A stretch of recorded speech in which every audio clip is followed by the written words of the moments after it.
الله الرحمن الرحيم الحمد لله والصلاة والسلام على رسول الله وعلى آله وصحبه ومن والاه. Welcome everybody to the Safina Society Nothing But Facts live stream on a sunny and warm Tuesday in the great state of New Jersey after we came back from APPNA, which was the Association of Physicians, Pakistani physicians, and I didn't realize the whole time is APPNA means us.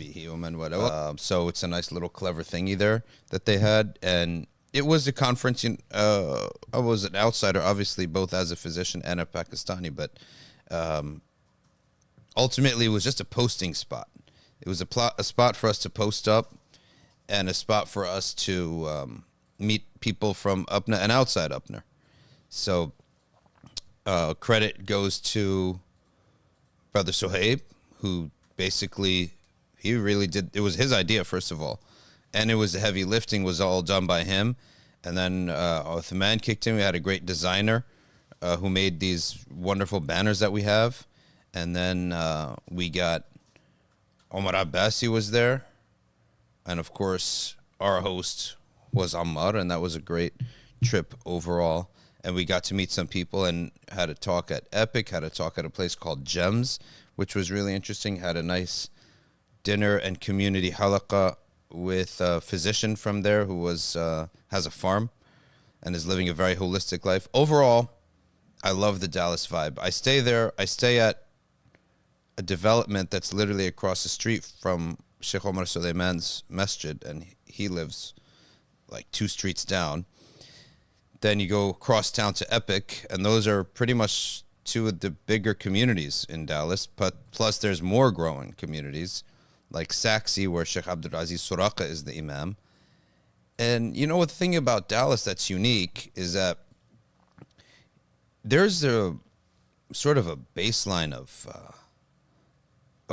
understanding people there. It's not like some of the East Coast places where you have very distinct immigrant groups, Islamic groups and political groups that formed and came up.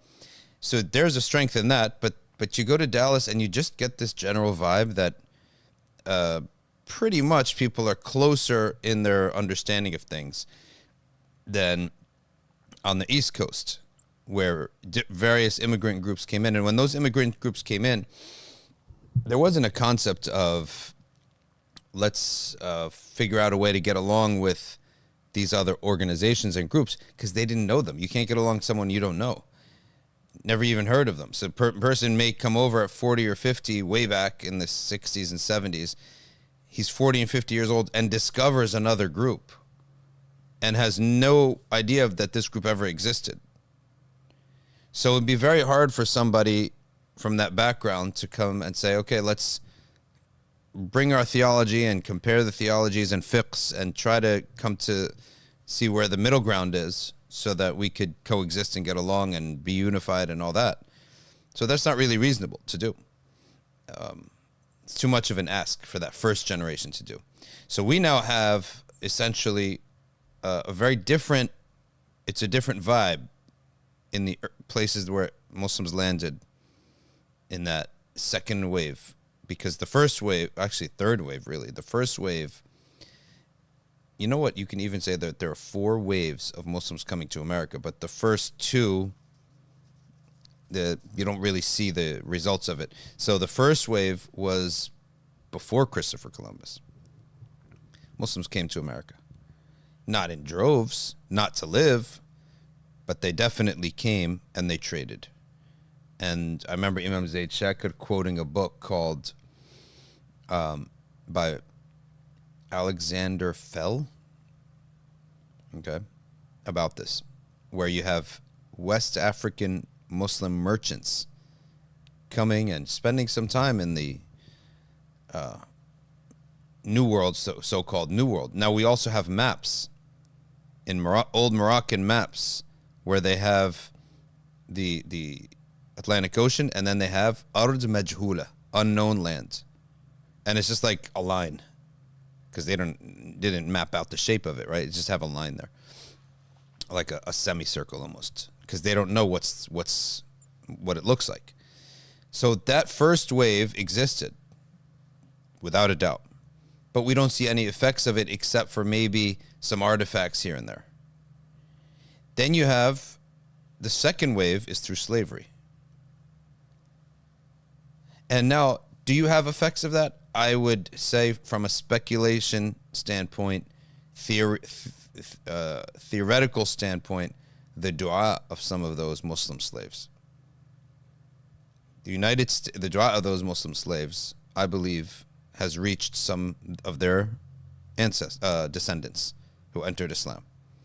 And one of the things we believe in Islam is that the dua of a person, for their children, for their offspring, if it doesn't hit one, it'll pass the next generation, and there's a quote from Ibn Abbas saying up to 7 generations. So much so that in Surah Al-Kahf, the story of the orphans, if you look in the tafsir, there will be some who said that it was the 7th grandfather back who made dua for the protection of his children. And that dua had reached the 7th generation. So that Allah guarantees that your dua for your offspring would reach, and if the dua is accepted, within 7 generations. Allah knows best. But that's a theory that maybe they say 20% or more of the slaves that were brought here were Muslims. Some numbers are more. Didn't they make dua for their offspring? And weren't they oppressed? So their dua would be accepted. And on top of that, of course, you know that majority of most slavery went to Brazil. The American colonies got maybe 20%. The majority was in Brazil. I know somebody who is really into studying the African slavery in Brazil. And there are some serious heroes there, by the way. Let me tell you, I have to do a live stream on this one hero. This man, there are some people of such magnitude of their feats. There has to be, we have to talk about them. I have to do this. And I'm going to have a special stream about this man. This man was brought over as a slave when he was a child to Brazil. He worked his way out of slavery, made his way back to his homeland, West Africa. There, he was very interested. What is his deen? He learned his deen. He studied. He became knowledgeable. Now he's a free man. What did he do? He chose to go back. His actual homeland, where he grew up. So one's his origin and one's his homeland. And he spent time teaching the people there, his Muslim people that didn't know their deen. Is that not someone who is in the sight of Allah? Yeah, if that's the story, which that is what we know, right? Of course, we can't speak about Allah subhanahu wa ta'ala, but we have hope. This is a feat. You've never heard of somebody leave this life of comfort and your own people surrounded by Muslims, and you're safe, and you go back to the land where your Muslim brothers are, and they have no access to any shuyukh. Subhanallah. And he taught them, and he became a da'i, and he became their scholar and their sheikh. As they were slaves, he would give them lessons, teach them their beliefs, teach them about Allah, teach them about the Quran, teach them about Sayyid al-Kawnayn alayhi salatu wassalam. You know, I say Sayyid al-Kawnayn all the time. People, sometimes they don't know who that is. It means the chief of this life and the next, or it means the chief of the humans and the jinn. Okay. And that's the nickname of the Prophet sallallahu alaihi wasallam. The third wave of immigration was kicked off actually by Henry Ford. When he was traveling to China to look at factories, I guess, and he ends up stopping at, I think, Mocha, the port at Yemen, Mukha. I think he stops at Mukha or some Aden or something. He stops there and he finds very poor people who speak English, because the British were just there. And he's like, oh, they're poor and they speak English? Great labor. So he brings these laborers, Yemeni laborers, in droves to Michigan. He brings them in droves to Michigan because they speak English, enough English, and it's cheap labor. So that's the third wave. Now you go into Michigan and you go, I think Iowa has the first masjid ever. That's like the third wave of Muslims in North America. A lot of Lebanese came at that time too. So you have in Michigan a lot of non-Muslims with Muslim names, complete non-Muslim. Like the Detroit Red Wings had one of their best hockey players in the last generation before this one, Justin Abdelkader, they used to call him. Obviously a Muslim name, but he's not a Muslim. Nothing to do with Islam. But obviously the dad's line kept going down. I think they're Lebanese in origin. And a lot of those Lebanese were Shia too. So when you go to Michigan, I believe, if I'm not mistaken, most Lebanese are Shia. And then they came at the same time with the Yemeni. And the biggest masjid in the country, size-wise, is also a Lebanese Shia masjid out in Michigan. So that was a third wave. Now the fourth wave was the modern immigration that started with LBJ. Okay, and Lyndon Baines Johnson, he signed this, what was it, Immigration and Naturalization Act of 1963 or so, that basically opened the door, and it was in competition with the Soviet Union. So they want to make sure that the Soviets don't get the smarter people. So they were just basically, if you had any science background, it was very easy to get immigration here. So they were giving out green cards and citizenship. Forget green cards, citizenship. So in 1963 that started, so late 60s, 70s, maybe even 80s. So in that period of time, obviously the East Coast is going to be the majority of the immigration. The East Coast, majority of the immigration. And then West Coast, of course, maybe also got a lot of immigrants because they have tech jobs out there. But the middle, nobody really went there. The only people who went there, if you notice, were like professors and things. But the middle was sort of left open. You have New York, Chicago, and California. But then our family actually tried to move to California. The only job that my dad got an offer to was Bud Light, so obviously he's not going to take that. I don't know why Bud Light was in California anyway. But he didn't take that job, so he ends up back in New Jersey, where he worked for a Swiss organization, a chemical company called Ciba-Geigy. But in any event, the Dallas community is a new community relative to the East Coast communities. It's something that, and people migrate there. You can tell people make hijrah on purpose there. And that's always really it's a big deal, because what starts with a good intention is not like something that starts with a worldly intention, just coming to have a better life. That's not the same. Laysu sawa. They're not the same. So I remember people talking to some kids. They said, "Where are you from?" They said, "Oh, we're from Milwaukee, but my parents came here, right, so that we could be close to Masaj and have big communities." Of course, the people from Dallas have all sorts of things to say about it, because when you're up close and personal with something, firstly, the mystique goes away. Mystique will go away in 2 weeks, right? Secondly, then now all the warts start showing up. Thirdly, you start to forget what other communities are like. And that's always something that discontented people fall into all the time. They forget to look at what the Prophet ﷺ told us. If you want to be happy, there is no standard per se of happiness. It's always by comparison. Happiness is always by comparison. And whatever your situation is, there's somebody who has it worse. Just say Alhamdulillah. Okay. And don't say something like, well, all right, why can't I have health and wealth and this and that? Yes, Allah is capable of doing that, but this isn't paradise. And the Muslim is somebody who is in tune with reality. And that's why they're the most happy. The awliya are the most happy. Allah tells us in the Quran, أَلَا إِنَّ أَوْلِيَاءَ اللَّهِ لَا خَوْفٌ عَلَيْهِمْ وَلَا هُمْ يَحْزَنُونَ. Awliya Allah, don't worry about them. Do not ever fear for them, because Allah takes care of them. And they should never be sad. They're never sad. Yes, they have sadness and grief in little bits, like a dent in a car. Every nice car, there's still somewhere a little nick. That's the sadness and grief for them. Why? Because they're in tune with reality. What's the greatest reality of this world? Is it gravity? No. Is it oxygen? No. Is it water? No. It's temporary testing ground. That's it. That is the greatest reality of this world that the prophets have come to teach us. Gravity is the reality of this world. You need to work. There's ways to make money. Those are realities of this world. There are a lot of different realities of this world.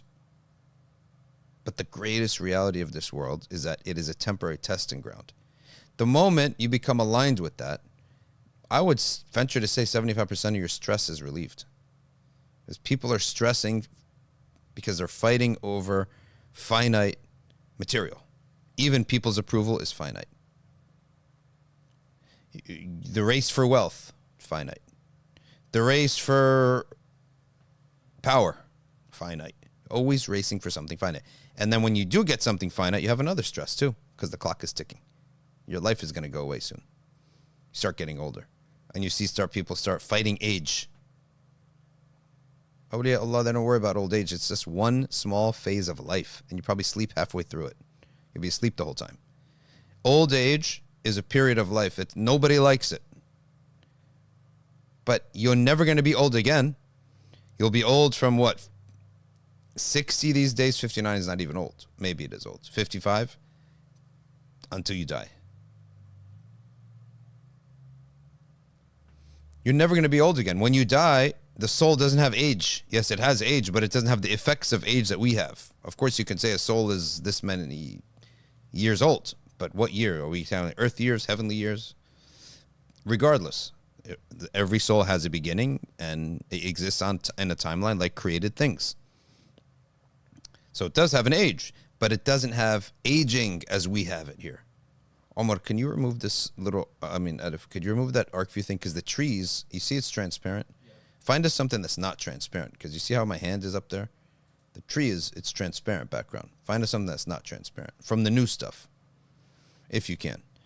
Not the old branding. In any event. Thank you. All the whole live stream, all I'm doing is looking at the trees. Anyway. You're never going to get old again. That's the beauty of it.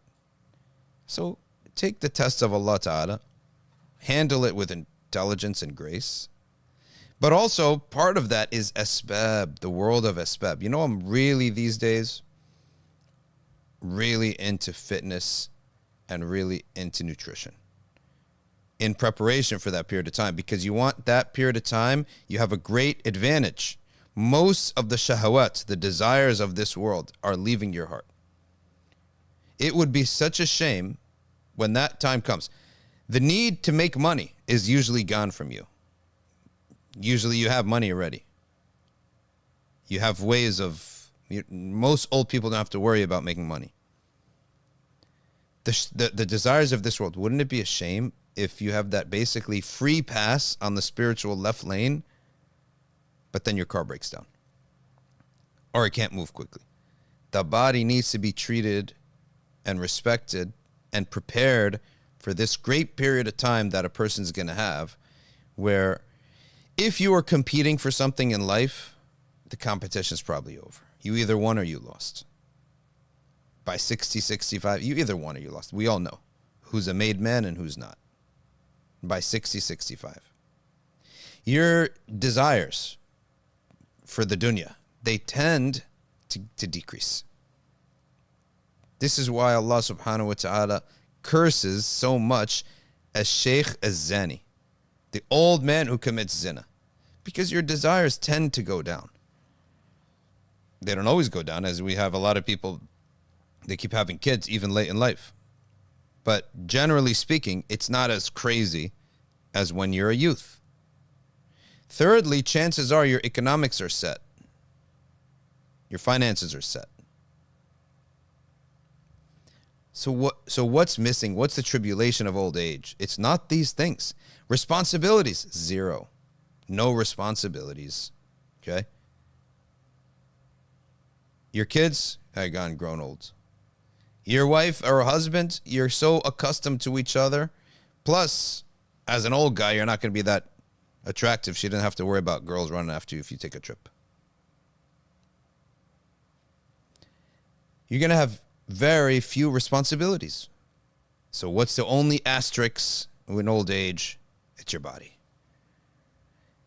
Right. So message to all these 40 and 30 and 40-year-olds, if you get ahead of the curve now, you can really, truly benefit and earn paradise in that last phase of, if we divide life into 3 parts.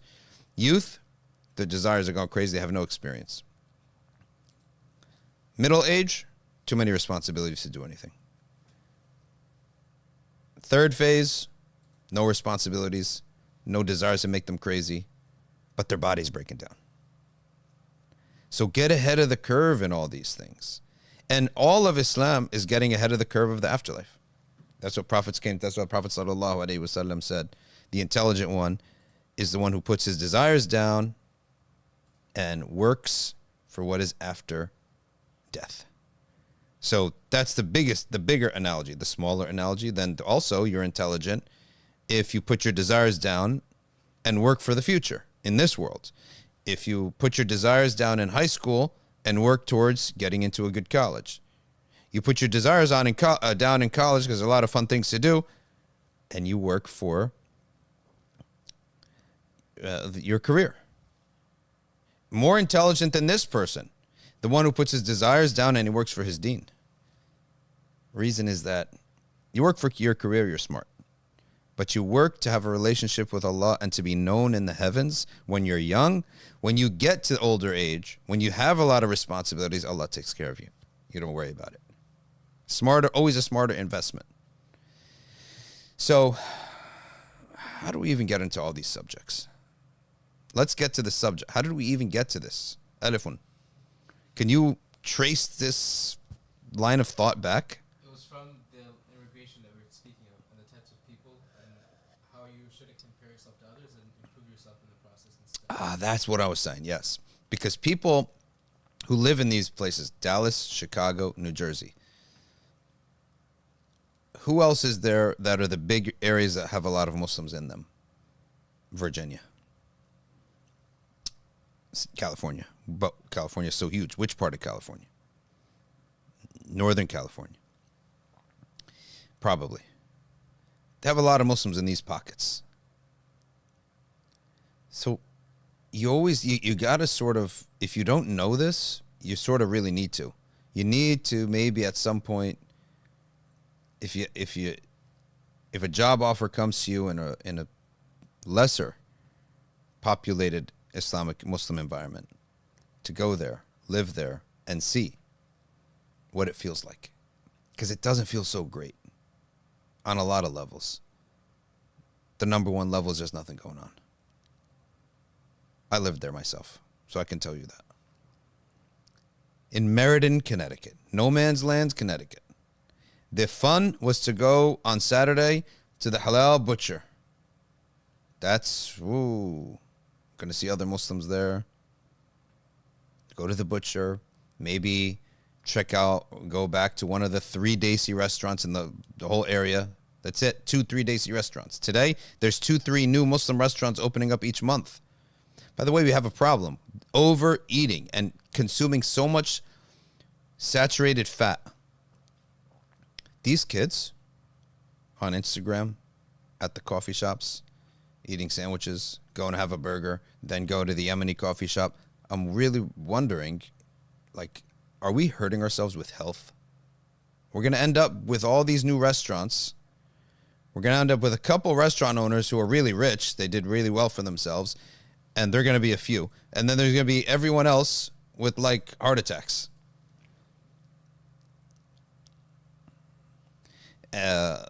It's good. I'm happy for them, for the restaurant owners. They're doing a good job. The coffee shop guys are doing a good job. But the amount of sugar and oils that are now just being ingested in these young people's bodies, you just got to wonder about it, if it's really a great thing or not. I'm not talking anything in Sharia here. I'm just talking in common sense, because they're not doing anything unlawful. So we have to make sure to clarify that. So that was the roundup on the Dallas trip, and I loved every minute of it. Keep making it smaller. Smaller. That's good. I loved every minute of that Dallas trip. I always loved the Dallas trip. And they do cloud seeding, allegedly. But it's raining all the time in Dallas now. It's green. You drive on the highway, you look, it's green. Shadee. Cloud seeding, allegedly they do, is in which they fly a plane and they release salt in the sky, in the clouds. Do you have the funds for that? Dallas? I thought only like really luxurious countries could afford to do that. Let's take a look. The summary of cloud seeding is a weather modification technique that aims to increase precipitation. So tell me, how is Dallas now getting storms, thunder and lightning, as if you're in Tampa or something? All right. Cloud seeding is a weather modification technique that aims to increase precipitation from clouds by introducing tiny ice nuclei into specific types of clouds. These nuclei, often silver iodide, that's why I said salt, provide a surface for water vapor to condense and freeze, potentially leading to increased rain or snowfall. It's used to address water resources. Let's type in cloud seeding in Texas. Like, why would it be expensive? Just fly some. Architecture is pretty expensive. You know about The only this? place I know that does it is like the UAE that they do it. Okay, look. Several U.S. states utilize cloud seeding. Okay? These states include California, Colorado, Idaho, Nevada, New Mexico, North Dakota, Texas, Utah, and Wyoming. Okay. That's why it rains every single day there. Isn't that Shadee? Yeah. Okay, Elif, I need to use your Nobel Prize winning Bengali mind to figure out why this thing keeps starting up again. And maybe what you could do is erase the entire timer, because we come in here on Tuesday and the AC's on. What a waste, because the timer function here is confusing to work. We don't want an AC unit anymore with a remote control. We need an app. What century are we in? Catch. Let's see. We'll get it. Sorry about that. Ladies and gentlemen, we move on to the next subject. Srebrenica. Am I pronouncing it properly? That's the first question. Go find how it's pronounced properly, Arif. Srebrenica? Srebrenica. La, يمكن. Yeah.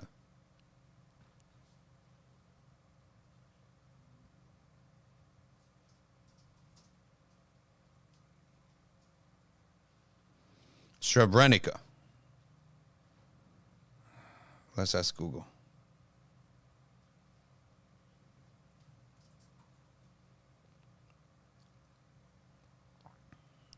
Srebrenica. Srebrenica. Srebrenica. Srebrenica. Srebrenica. No, why is it in? I want to get it in the... What is the language spoken in Bosnia? What do they call it? Bosnian. Is that the ethnic? Bosnian, yeah. That's on the Srebrenica. Srebrenica. The C is pronounced as a Z. The silence is shattered by a guttural scream. Photos, yeah. Alifun. A group of people scrabble on the ground, sifting through soil. One of them holds up a watch they have uncovered, another a sandal. The scene on stage at Sarajevo's War Theater is uncomfortably familiar for the audience at the world premiere of The Flowers of Srebrenica. The play reflects the grim reality of the events, not just of July 1995, but the ensuing decades of unresolved grief and division in Bosnia and Herzegovina. The Srebrenica massacre remains the most notorious war crime committed in Europe since World War II. Bosnian Serb forces overran Srebrenica in eastern Bosnia, where thousands of Bosniaks, who are mostly Muslim, had taken refuge, believing they were safe under the protection of the UN. Instead, Dutch soldiers stood aside as Bosnian Serb General Ratko Mladic directed his troops to place women and the youngest children on buses for transport to majority Bosniak areas. Then, Over the following days, he oversaw the systematic murder of 8,000 people. Most, if not all, men and boys. Mladic's troop dumped the bodies in mass graves, but later, to cover up their crimes, exhumed, then reburied the remains in multiple different sites.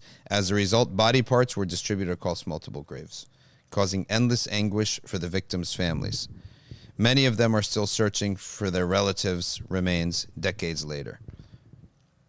Though DNA testing has helped thousands of families to bury their family members at Pochachari Cemetery. Others have been able to identify body parts through scraps of clothing or personal belongings, as depicted in scenes in the Flowers of Srebrenica. The play also reflects the apparently deepening divisions in contemporary Bosnia and Herzegovina.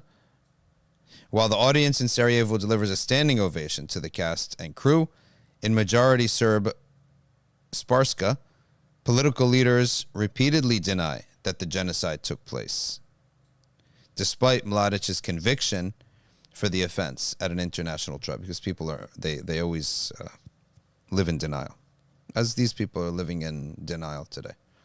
I thought that when 30 years passed, we'd come to our senses, says Selma Ali Svacic, the lead actress, herself a former refugee from Bosnia's conflict. People get tired of proving the truth that's been proven so many times, even in international courts. The story of the hatred and spinning of facts serves only the criminals who profited from the war. Genocide denial is not only the symptom of the country's division. The Dayton Peace Agreement brought an end to the war just 4 months after the massacre, but it also divided Bosnia and Herzegovina into two entities on ethnic grounds. Most Bosniaks and Croats live in the Federation, while the majority of Serbs are in Republika Srpska. There is also state-level government, with a member of the presidency for each of the three main ethnic groups.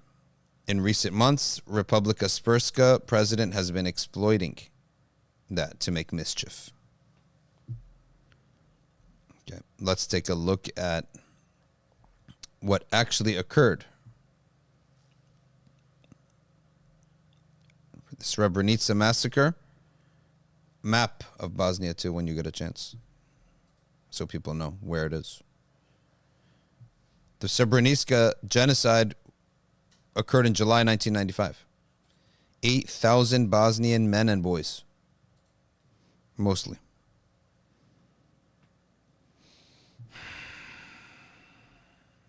It's the first legally recognized genocide in Europe since World War II. Before the massacre, the UN had declared the besieged enclave of Srebrenica as a safe area under its protection. A UN protection force contingent of 370 lightly armed Dutch soldiers failed to deter the town's capture and subsequent massacre. On 13th of July, peacekeepers handed over some 5,000 Muslims sheltering at the Dutch base in exchange for the release of 14 Dutch peacekeepers held by Bosnian Serbs. So that tells you what the UN thinks about us, Muslims, Bosnians. 5,000 for 14. A list of people missing or killed during the massacre contains 8,000. Hold on a second. Let me reread that. Peacekeepers handed over 5,000 Muslims to whom? To the Serbs in exchange for 14 Dutch peacekeepers? Yeah, held by the Serbs. So they gave 5,000 Muslims in exchange for 14 to the Serbs. A list of people missing or killed during the massacre contains 8,372 names. As of July 2012, 6,838 genocide victims have been identified through DNA. Some Serbs have claimed the massacre was retaliation for civilian casualties inflicted on Bosnian Serbs under Commander Nasser Oric. These revenge claims have been rejected and condemned by the International Criminal Tribunal. In 2004, the appeals chamber ruled that the massacre of the enclave's male inhabitants constituted a genocide. Then they transferred 25,000 and up to 30,000 Bosnian women, children, and the elderly. Okay, so that the place would be only boys and men. In 2002, the government of the Netherlands resigned, citing its inability to prevent the massacre. What does that mean? The government of the Netherlands resigned. What is that? What? They just introduced the Netherlands into this discussion without any context. In 2013, 14, 19, the Dutch state was found liable by its Supreme Court and the Hague District Court. What is it for being unable to prevent all of these deaths? So, question for you: when the state, what does it mean the state is liable? What about the actual person that was there, the human individual? You know, in Sharia, when you sue someone, the human being has got to be responsible, not an entity. Yes, maybe the Dutch country has to make some payments, but that human being who was there, he's liable personally. There's no such thing as hiding behind these entities in the Sharia. In 2013, Serbian President Tomislav Nikolic apologized for the crime of Srebrenica, but refused to call it genocide. In 2005, then, UN Secretary Kofi Annan described it as a terrible crime, the worst on European soil since the Second World War. And the UN designated July 11th as the annual International Day of Reflection and Commemoration of the 1995 genocide in Srebrenica. So they even call it that. They call it that. The Socialist Republic of Bosnia and Herzegovina was inhabited by mainly Muslim Bosnians, 44%, Bosniaks they call them, Orthodox Serbs, 31%, Catholic Croats, 17%. As the former Yugoslavia began to disintegrate, the Republic declared national sovereignty in 1991 and held a referendum for independence in February 1992. The result, which favored independence, was opposed by the Bosnian Serb political representatives. Okay, listen.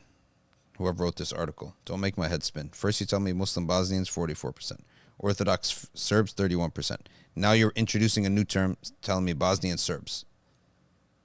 Okay, let's just get through this. See if we can figure out what he's talking about.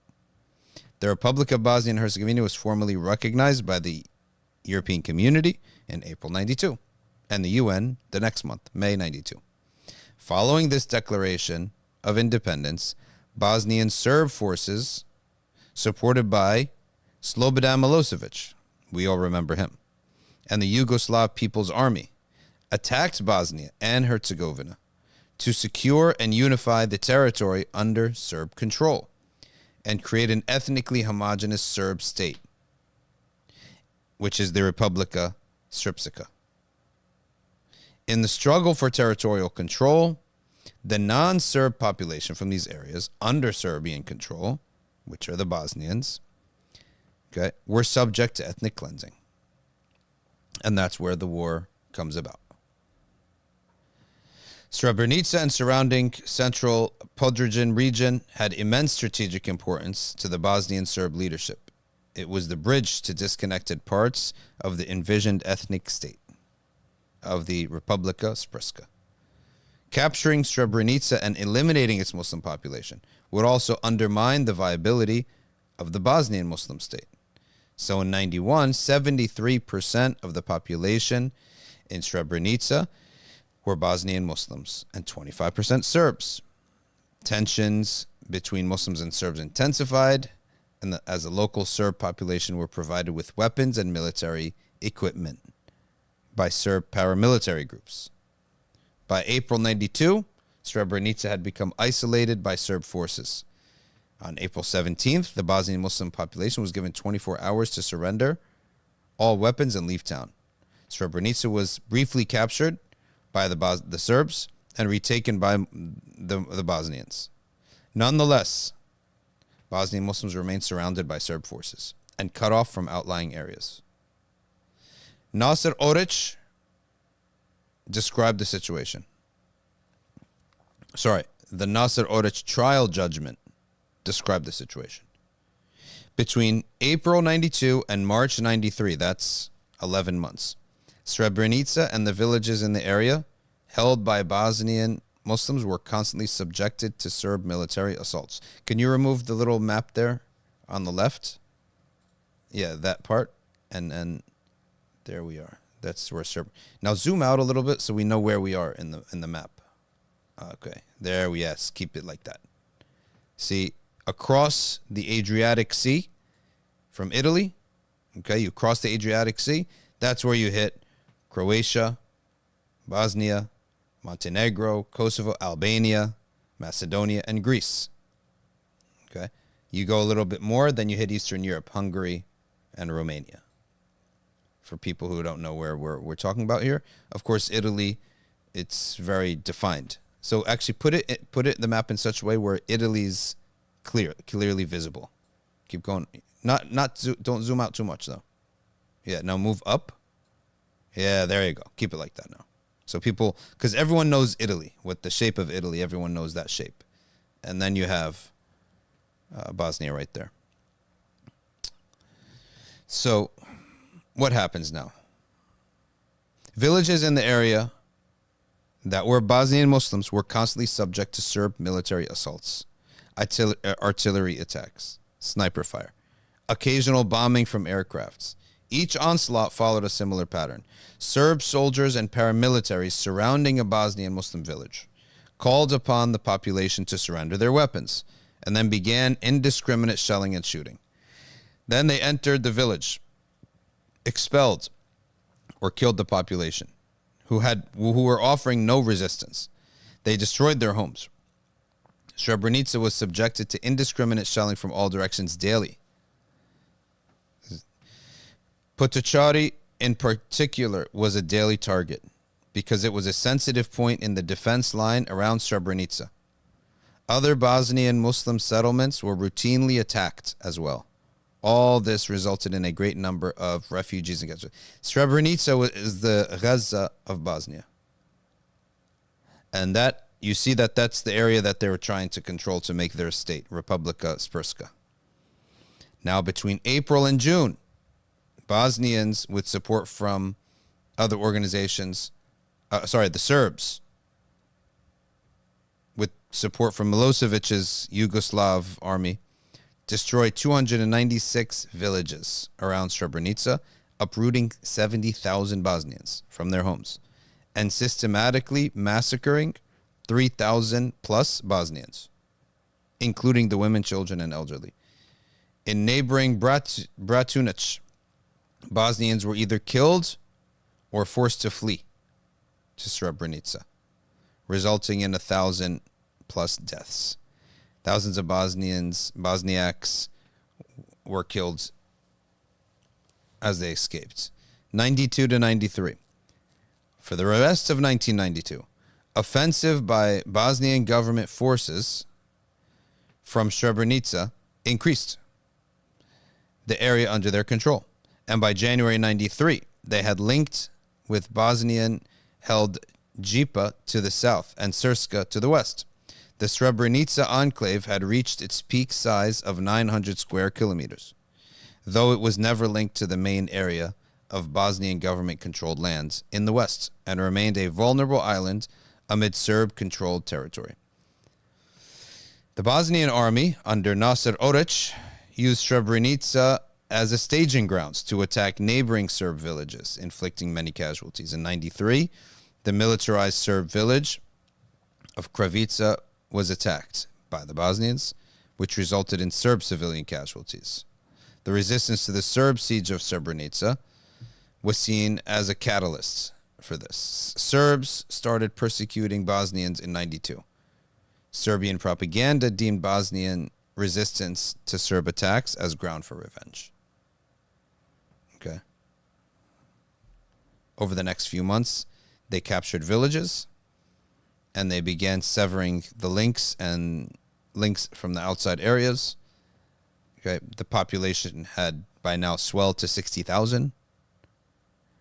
Okay, and now their massacre began. They began with starving them, cutting off supply lines, disallowing food to get in, disallowing fuel to get in. Okay, people had to hoard food or fuel or embezzle money or embezzle food, sneak food in. Basic necessities were out of reach.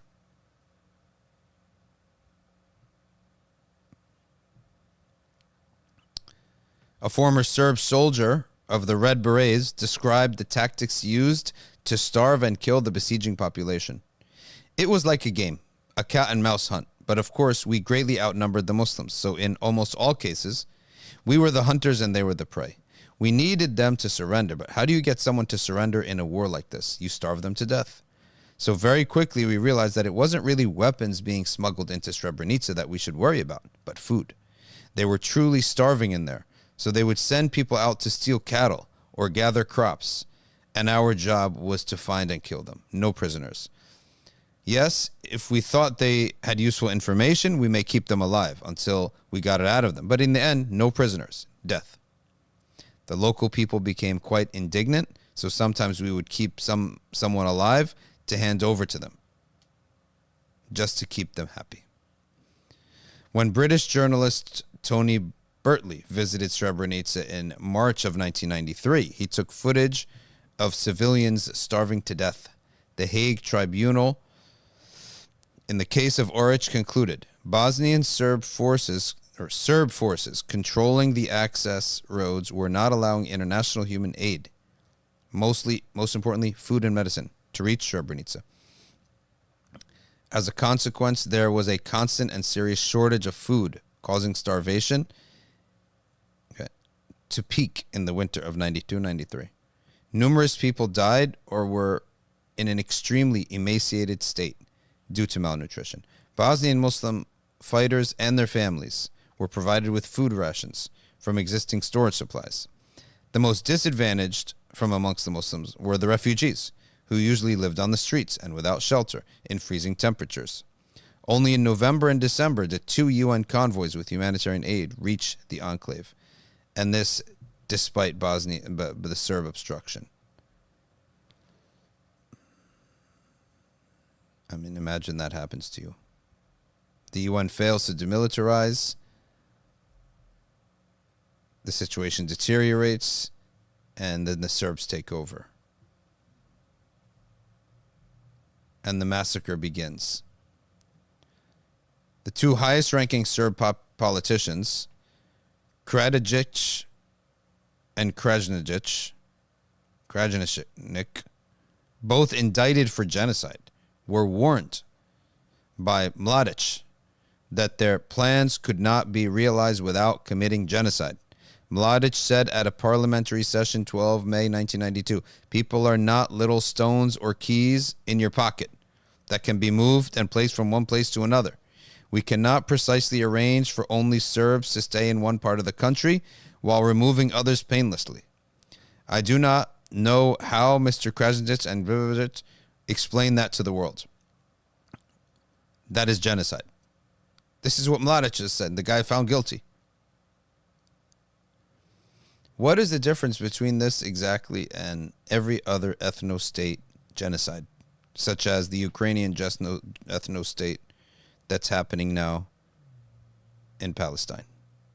Is it anything other than that? Because every one of these guys is a Ukrainian or Polish. Their names are all fake. Do you know that? All of them, heads of the states of Israel, they have Ukrainian, Polish last names. Then they add a Hebrew name.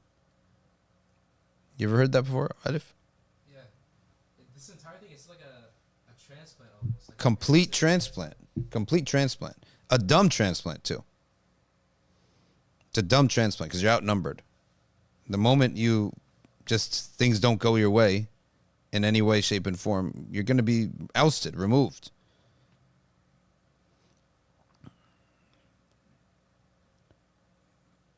Let's look up. I can get it to you. I can get it to you. Okay. Golda Meir, for example. That was not her name. It was not her name. Let me get it for you. We'll take a little.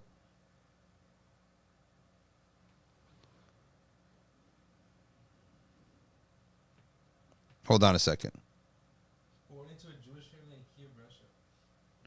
Yeah, let me get it for you right now. I'll get you all the names right now. They're scams completely. It's a scam. The whole operation, this whole concept of being. Look, listen to this.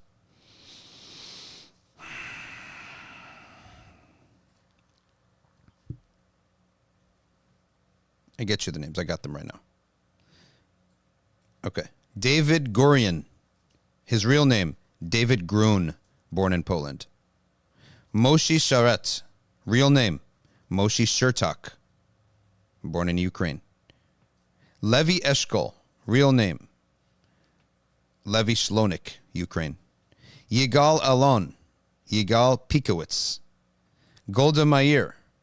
Golda Mabovich, Ukraine. Menachem Begin. Real name. Who? Mejislau. Hold on. Mejislau Bigun. Okay. Next one. And he was born where? Ukraine. Almost every single one of them. He changed his name to make it look Eastern, to make it look Middle East. Benjamin Netanyahu. Benjamin Malkovich, whatever his name is. Benjamin, his real name is Benjamin Milakowiski. The whole operation is completely a lie. But the whole concept of an ethno-state, we want only our people to live in. What was our country that we're living in right now? It was no different. It was no different. Came from a whole nother continent, happened to have bigger guns and weapons eventually, and eliminated the Native Americans. So what are we any better? How about Canada? How about Australia? The worst of all of them. Australia. So Like a dumping ground for prisoners. dumping ground for prisoners and gangsters, and then go kill all these the Aboriginals. So it's one of the terrible things humans do, and this is what the Serbs were trying to do to the Bosnians. So the guy himself admits it. I do not know how the two politicians, okay, Krajisnik and Karadzic, will explain this to the world. It's genocide, nothing less. This is Mladic, the general. Now concentration of refugees increases in Potocari. By the evening of 11 July, approximately 20 to 25,000 Bosnian refugees from Srebrenica were gathered in Potocari seeking protection within the United Nations Dutch headquarters. Several thousand had pressed inside the compound, while the rest were spread throughout the neighboring factories and fields. Just like the Holocaust.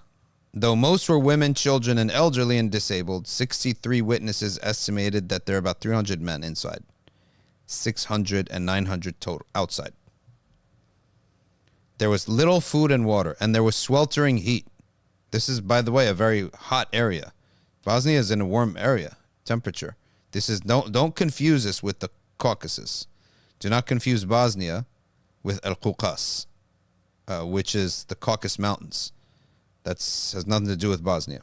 I know a lot of maybe Arab Muslims, they don't know where Bosnia is, and they think to themselves, Bosnia, Dagestan, but they're actually not related at all. Geographically, one is southwest, the other is northeast. And they're quite a distance apart. Why don't you, in the map, scroll a little bit to get us to see how far, keep going. You have to put Bosnia in the bottom left. Oh, you're going to do it that way. Okay, good. Yeah. It has nothing to do with it. Look at that. Very far apart. So you're here, and this is Yeah. You see, very far apart is Bosnia and the Muslims of the Caucasus Mountains. The Bosnians are west by Italy. They just crossed the Adriatic Sea, and they go down south, they're at Greece. They go south, and they go east, they're in Istanbul. But Al-Caucasus, this is very far away, and it's around the Black Sea. The Caucasus Muslims from Dagestan and these places, you have to wrap around the Black Sea. Either wrap around north or wrap around south to the Black Sea. Or go across the Black Sea. And then you get the Muslims of Al-Caucasus, who are also very special people. And they had the great Imam Shamil, who died in Al-Madinah al-Munawwara. No one lives their whole life in one country, is a prisoner in that country, and then dies in Al-Madinah al-Munawwara by mistake. Think about that. For Imam Shamil, he fought his whole life against the Russians and their occupation. He gets taken prisoner by them. He gets put in a palace out of respect by the son now of the Russian king who ruled at that time. He then asks him, can I make pilgrimage? The man permits him. He goes to Mecca and Medina. He makes Hajj, and he sits in Medina a little bit, of number of months, and he passes away there. That's Imam Shamil. And there who met him? The young Amir Abdul Qadir, and took inspiration from him. SubhanAllah. So that is above Iraq. If you go from Iraq upwards, you hit that area of Azerbaijan, then Georgia, then Dagestan, and then Bilad al-Caucasus. And that's northeast of Turkey. Bosnia is the whole other side of the Black Sea. Let's continue. So there's little food and water. There's sweltering heat. They were panicked. They were scared. It says who? All this is from court records. I love court records because people are there. They have to say the truth, or you think they say the truth, but pretty much they have to speak. A Dutch officer for the UN says they were panicking. They were scared. They were pressed against each other. Okay. And the UN soldiers tried to calm them down. But people were panicking, and they were falling, and they were being trampled on. It was a complete chaotic situation, said the officer. On the 12th of July, the refugees in the compound could see VRS members setting houses and haystacks on fire. Throughout the afternoon, Serb soldiers mingled in the crowd, and summary executions of men occurred. In the morning of 12 July, a witness saw a pile of 20 to 30 bodies heaped up behind the transport building alongside a tractor-like machine. Another testified he saw a soldier slay a child with a knife in the middle of a crowd. No shame, no fear. He said he saw Serb soldiers execute 100 Bosnian men behind the zinc factory, then put their bodies onto a truck. Though the number and nature of the murders contrasted with each other, evidence in the trial record, which indicates killing at Prochari, were sporadic in nature. Soldiers were picking people out of the crowd and taking them away. A witness recounted how 3 brothers, a child and 2 teens, were taken out in the night. When the boy's mother went looking for them, she found them naked and with their throats slit. So this is severe hatred, not just cleansing out the city. That night, a Dutch medical orderly witnessed 2 Serbs raping a woman in Nothin. A survivor, Zarfa Turkovic, described the horrors. 2 Serb soldiers took her legs, raised them in the air, and then they began to rape her. And then 4 of them were, I'm not even going to read the rest of it. And this happened in front of people, and no one spoke. She was screaming and begging them to stop, so they put a rag in her mouth. Inna lillahi wa inna ilaihi raji'un.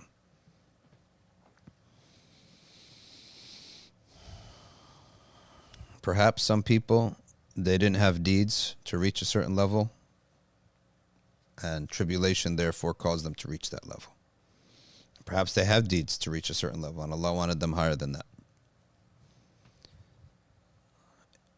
From the morning of the 12th of July, Serb forces began gathering men and boys from the refugee population in Potocari and holding them in a separate location. And as the refugees began boarding buses and heading north towards Bosnian-held territories, Serb soldiers separated men of military age who were trying to clamber aboard. Occasionally, younger and older men were stopped.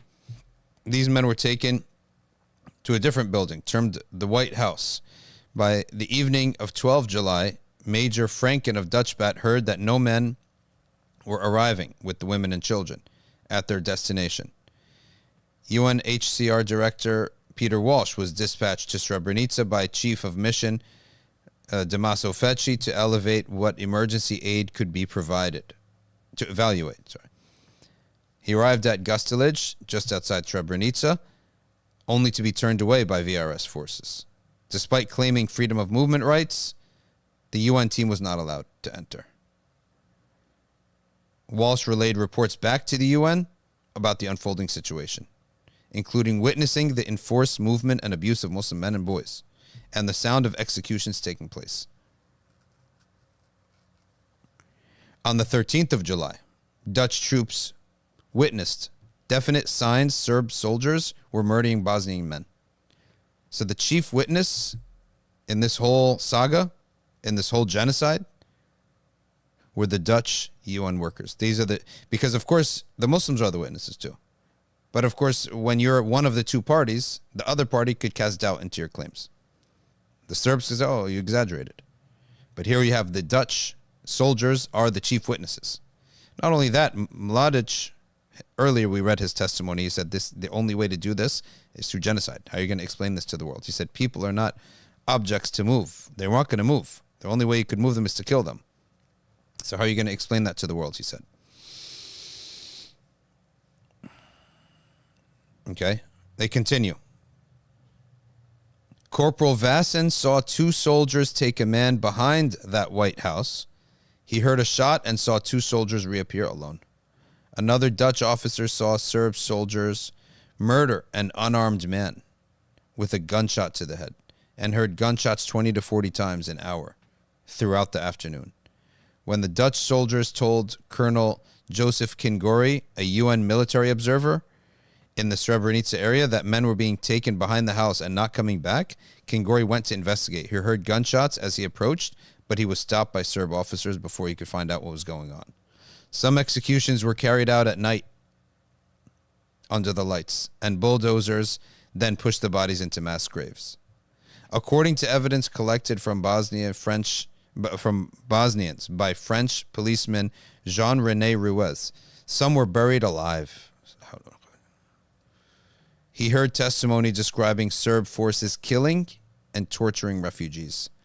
Streets littered with corpses, people committing suicide to avoid having their noses, lips, and ears chopped off. Adults being forced to watch soldiers kill their children. Rape and abuse of civilians. Thousands of women and girls were raped. There's no number. It's just thousands. Sexual abuse and other forms of torture. According to the testimony of Zumra Shemerovic, the Serbs began at a certain point to take girls and young women out of the group of refugees. They were raped. The rapes often took place under the eyes of others and sometimes even under the eyes of the children of the mother. A Dutch soldier stood by and he simply looked around with a Walkman on his head. He did not react at all to what was happening. It did not happen just before my eyes, for I saw that personally, but also before the eyes of all of us. The Dutch soldiers were walking around everywhere. It is impossible that they did not see it.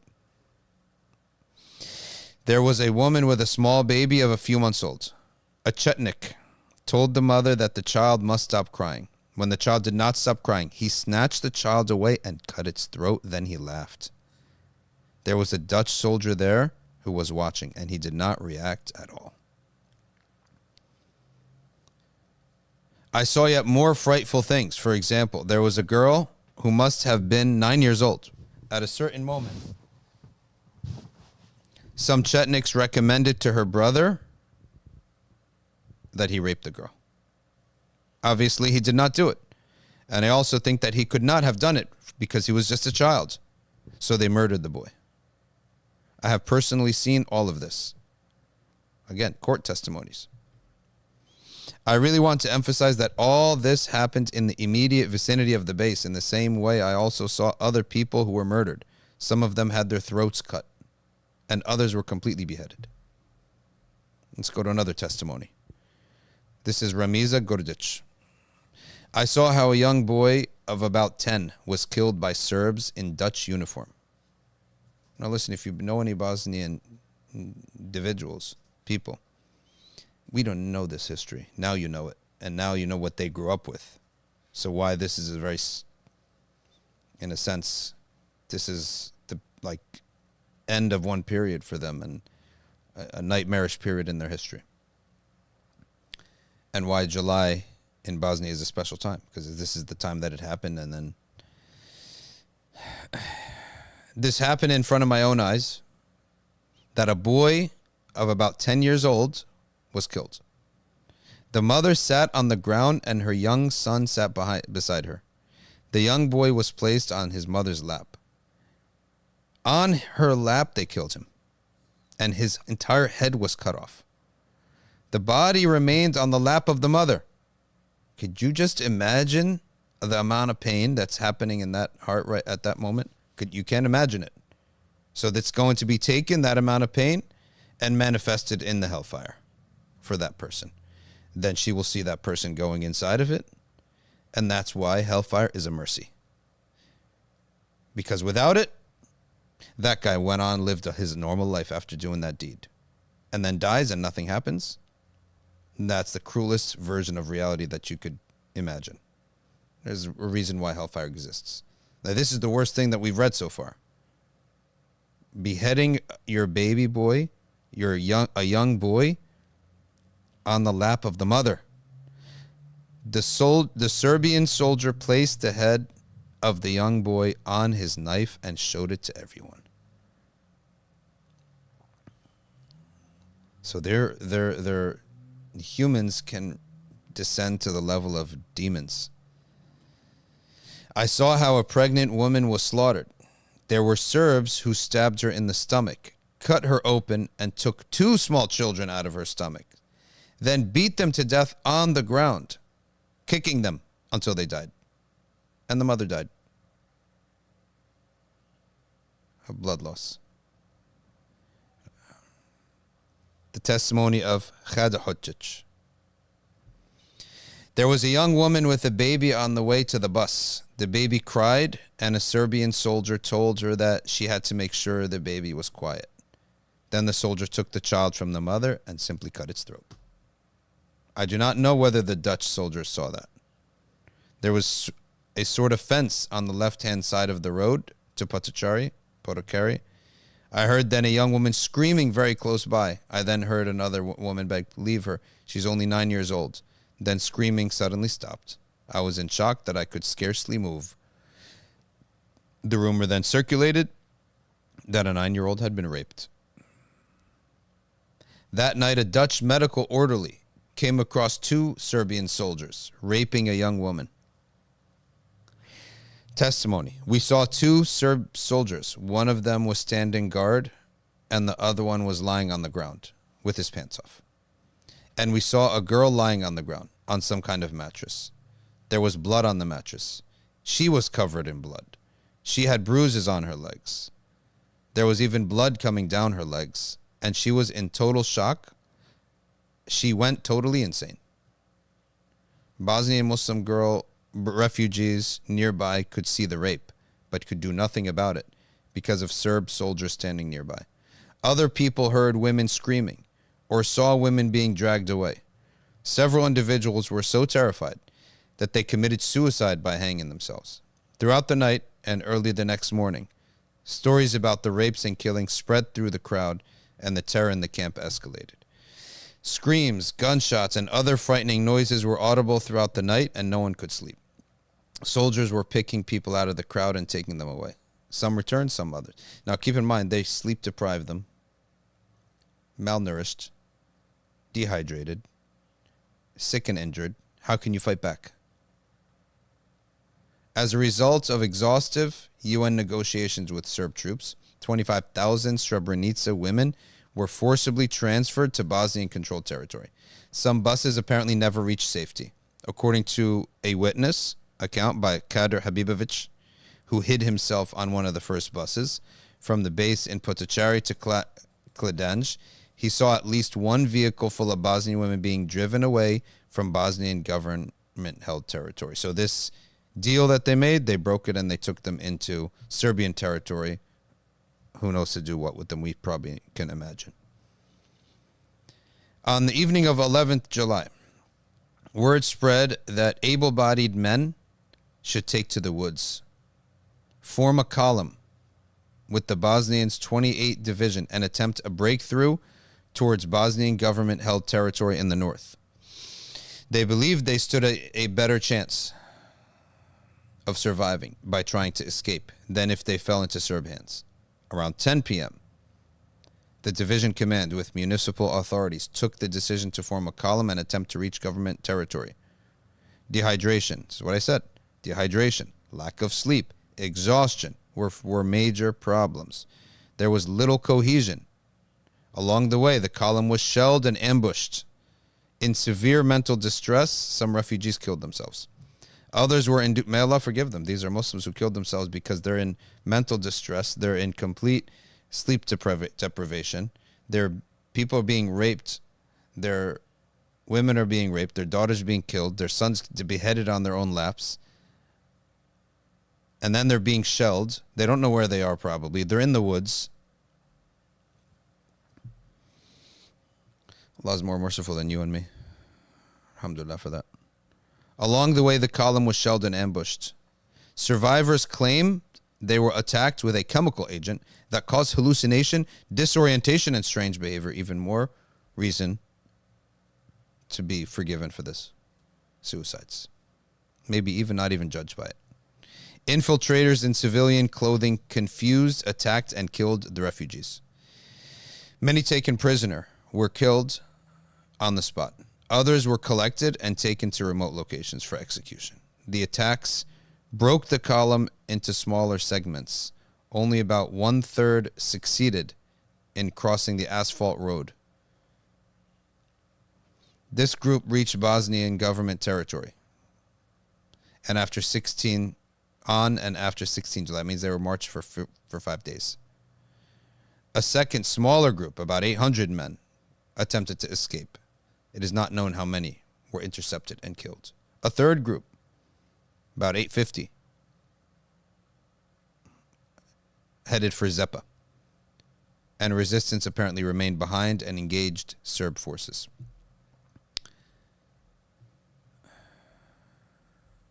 And they kept getting ambushed and massacred, more massacres. And this history and this war is this genocide. They planned now to execute all the men. This goes on, by the way. I'm not even 1/4 of the way done with this research and this article.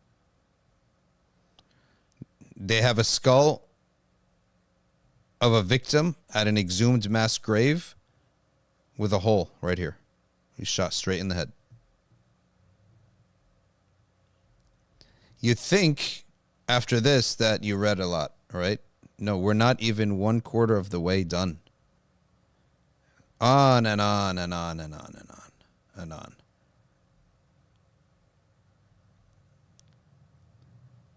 Exhumation of the Srebrenica massacre victims. Photographs. They have photographs. And they have other events now. You have different villages. Massacres and genociding happen in different villages. Now this is July 14 to 17 in Kozluk. July 16th in Branjevo. July 15th in Petkovic. July 14th in Oravic. July 13th in Grabvic. July 13th in Tishka. July 13th in Kravica. Early the afternoon of July 13th in Sirka Valley. In Jadar River on the morning of July 13th. And on and on and on, nonstop. So when a Serb does not have any sensitivity to this, then he's a dog, including the tennis player, if he's one of them too. 18th of July, Bradunac. 19th of July, Nezuk. 22nd of July, Makesi. Massacres, massacres, massacres, massacres, rapes, beheadings, killing kids. Now, these columns of men who tried to escape, many of them became wanderers. They had no clue where they are. They haven't eaten. They haven't slept. They titled them here wanderers. They split up into more different groups. They got lost from other groups. Some wandered for months, alone or in groups of 2, 4, 6. A man arrived at Jepa at one point, weeks later. 7 men wandered about in occupied territory for the entire winter. This is the most famous group of all. On May 10th, watch, your whole Google is on this. Your whole search is on the stream right now. Yeah. Was giving pictures of that. Are you getting pictures? Okay.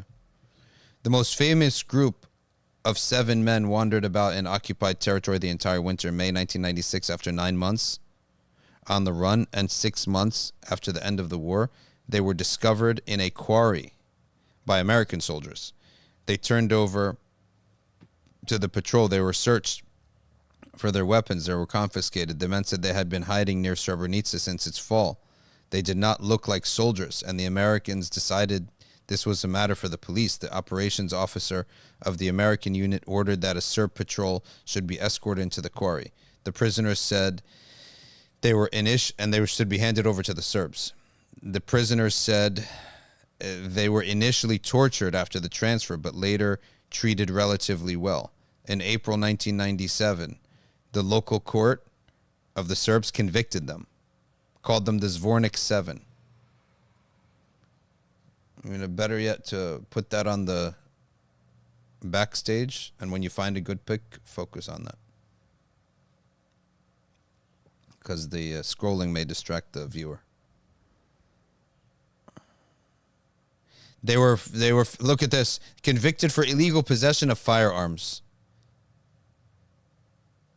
Of course it's a joke, the whole thing. When announcing the verdict, the TV presenter described them as a group of Muslim terrorists from Srebrenica who last year massacred Serb civilians. The trial was condemned by the international community as a flagrant miscarriage of justice. A joke, what do they call it, banana court?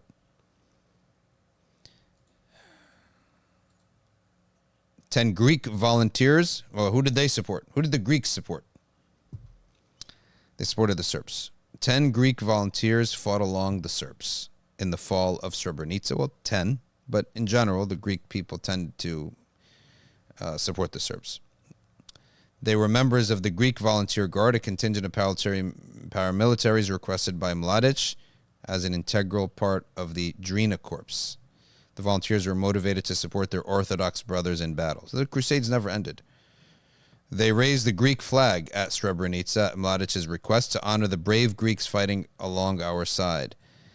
And Krajic decorated 4 of them. In 2005, Greek deputy Andrianopoulos called for an investigation. They had an inquiry, and the judge says there's insufficient evidence to proceed.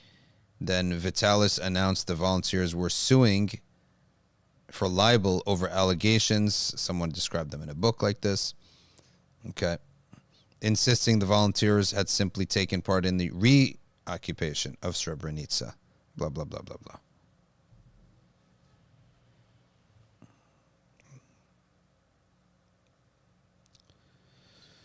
Brothers and sisters, we will wrap up here. We'll not take Q&A. A lot of this was just hard to stomach and actually extremely disgusting. Hard to stomach.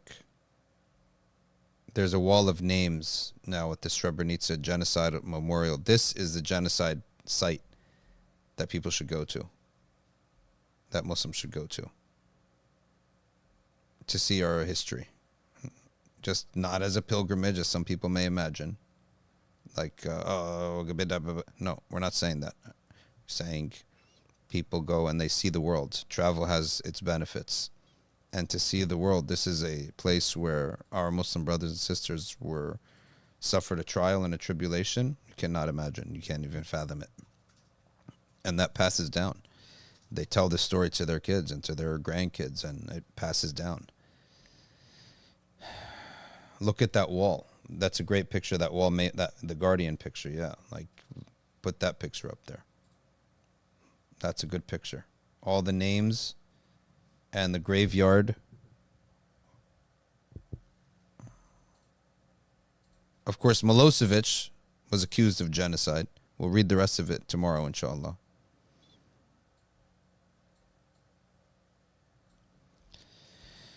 سبحانك اللهم وبحمدك نشهد أن لا إله إلا أنت نستغفرك ونتوب إليك والعصر إن الإنسان لفي خسر إلا الذين آمنوا وعملوا الصالحات وتواصوا بالحق وتواصوا بالصبر والسلام عليكم ورحمة الله